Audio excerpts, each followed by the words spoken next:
Singapore তরুণী ফাতেমা কাজের সুবাদে সিঙ্গাপুরে পরিচয় হয় বাংলাদেশ তরুণ হিমেল আহমেদের সঙ্গে। সেখানেই তাদের প্রেমের সম্পর্ক গড়ে ওঠে। অবশেষে প্রেমের সম্পর্ক গড়ায় বিয়েতে। বিস্তারিত থাকছে আমাদের নরসিংদী জেলা প্রতিনিধি আশরাফুল ইসলাম সবুজের প্রতিবেদনে।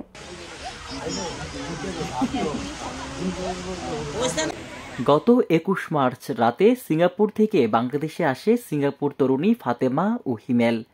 বাংলাদেশি হিমেল আহমেদ নরসিংদী সদর উপজেলার মহিষাসুরা ইউনিয়নের বালুশাইর গ্রামের জাকির হোসেনের ছেলে। জানা যায় ১১ বছর মালয়েশিয়ায় থাকার পর কাজের সুবাদে পরিচয় হয় সিঙ্গাপুর তরুণী ফাতেমার সাথে। তখন থেকেই কথা বলে ভালো লাগা, প্রেম, তারপর বিয়েতে বসেন বাংলাদেশি তরুণ হিমেল। হিমেলের পরিবার সানন্দে গ্রহণ করেন এই তরুণীকে। তাদের বিয়েতে খুশি পরিবার সহ আত্মীয় স্বজন। এবারে হিমেল ভাই প্রবাস থেকে বিয়ে করে নিয়ে আসছেন। এই ঘটনা আমাদের ইউনিয়নে এই প্রথমবার ঘটেছে। আমরা সবাই আনন্দিত। প্রবাসী একজন ভাবি পেয়ে আমাদের ছোট ভাইরা সবাই মনে করেন খুশি। ওনারাও চেষ্টা করতে যায় প্রবাস থেকে একটা মেয়ে বা বিয়ে করে নিয়ে আসার জন্য আর কি। সিঙ্গাপুর থেকে গত ২১ মার্চ রাতে ১ মাসের জন্য বাড়িতে আসে হিমেল। বাড়িতে আসতেই নতুন বিন্দেশি বউকে ফুলের মালা দিয়ে বরণ করে সকলে। পরিবারের সাথে সময় কাটাতে ও ঈদ আনন্দ উদযাপন করতে বাড়িতে আসা তাদের উদ্দেশ্য।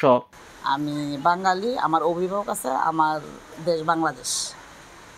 তারা বিশ্বাস করতে না যে বাঙালি, তারপরে বিশ্বাস করছে না।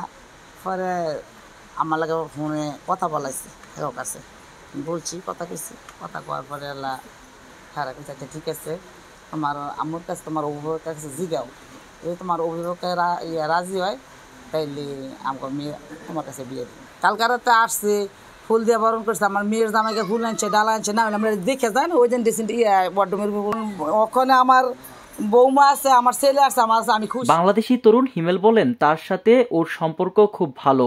মালয়েশিয়া ও সিঙ্গাপুর কাছাকাছি ছিল, তাই সে সপ্তাহে ২ দিন তার সাথে ঘুরতে আসতো। ওর সাথে মালয়েশিয়ায় অনেক জায়গায় ঘোরা ও ভালো সময় কাটানো হয়েছে। সে খুব ভালো এবং হাসি খুশি ছাড়া কথাই বলে না। অ্যাকচুয়ালি আমার বিদেশে বিয়ে করার কোনো প্ল্যানিং ছিল না। তো হঠাৎ করে যখন ওকে দেখি আমার একটা ভালো লাগে। তো ওদের ফ্যামিলি আমাকে অনেক পছন্দ করে। আমার সাথে প্রায় ৩ মাস আমাদের সম্পর্ক ছিল। ওই ইভেন্টের আগে ওই ৩ মাস আমরা অনেক জায়গায় ঘুরতাম, মালয়েশিয়াতে অনেক জায়গায় ঘুরতাম ওদের সাথে। ওরা সময় দিত, কারণ সিঙ্গাপুর আর মালয়েশিয়া কাছাকাছি। ওর বোন, ওর বোনের জামাই এবং আমি সবাই একসাথে যেতাম। তো ওইখানে মোটামুটি অনেক দিন কথা হয় আমাদের সাথে। তারপরে লাস্ট ওরা আমাকে জিজ্ঞেস করে যে আমার কি কোনো গার্লফ্রেন্ড আছে কি না, বা আমার জীবন সম্বন্ধে ওরা জানতে চায় কি। ওইখানে যখন ওরা আমাকে দেখে ভালো লাগে, তো ওর সাথে আমার মেসেজ হইতো। তো ওই বিষয়ে অনেক সময় দুষ্টামি করে কথা বলতো। যেমন বাংলাদেশি মেয়েরা অনেক সময় কথা বলতে বলতে একটা মানুষের সাথে পরিচিত হয়, একটা রিলেশনের সৃষ্টি হয়। তোর সাথে এমন রিলেশন হইতে হইতে আমি ওরা জিজ্ঞেস করি ওর জীবন বৃত্তান্ত, মানে তুমি ইচ্ছা করলে আমরা আমাদের সম্পর্কটা আমরা বিয়েতে পরিণত করতে পারি, যে লাভ স্টোরিটা ছিল। তারপরে আমি আমার মার সাথে কথা বললাম, আমার বোন আছে, আমার ভাইও আমার সাথে থাকে, ওরা নিছি।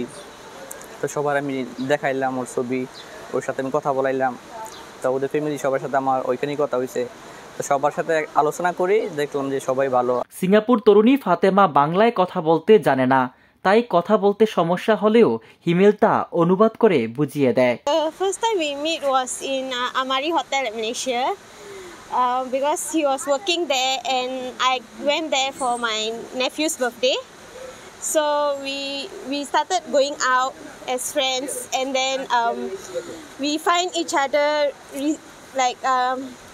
contact, like we were made for each other.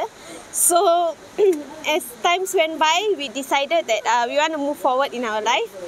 So that's why we spoke to my mother-in-law, and then she approved for our marriage, and then we got married. Yeah. Actually, my mother-in-law just she spoke to me, because I don't understand, so my husband translate to me. But my mother-in-law accepted me maybe because of who I am. Yeah. She didn't have much demands on me. এমন ঘটনা আগে কখনো ঘটেনি, এমনটাই জানিয়েছে এলাকাবাসী এবং তাদের জন্য দোয়া চেয়েছে। দেখতো মাশাআল্লাহ সুন্দর, হাসি খুশি আছে, ভালো আছে। আমাদের এলাকার ছেলে হিমেল এই সিঙ্গাপুরেতে মালয়েশিয়াতে থাকতো। সিঙ্গাপুরে মেয়ে বিয়ে করে নিয়ে আসছে। হ্যাঁ, তো ওর ফ্যামিলি থেকেও মাইনে নিছে, সবাই মাইনে নিছে, ভালো। হ্যাঁ, আমরা এলাকাবাসী সবাই খুশি। আমরা এলাকার মানুষ গর্বিত। সে সিঙ্গাপুর থেকে বিয়ে করে নিয়ে আসছে। নরসিংদী থেকে আশরাফুল ইসলাম সবুজের রিপোর্ট, আমার বার্তা ডিজিটাল।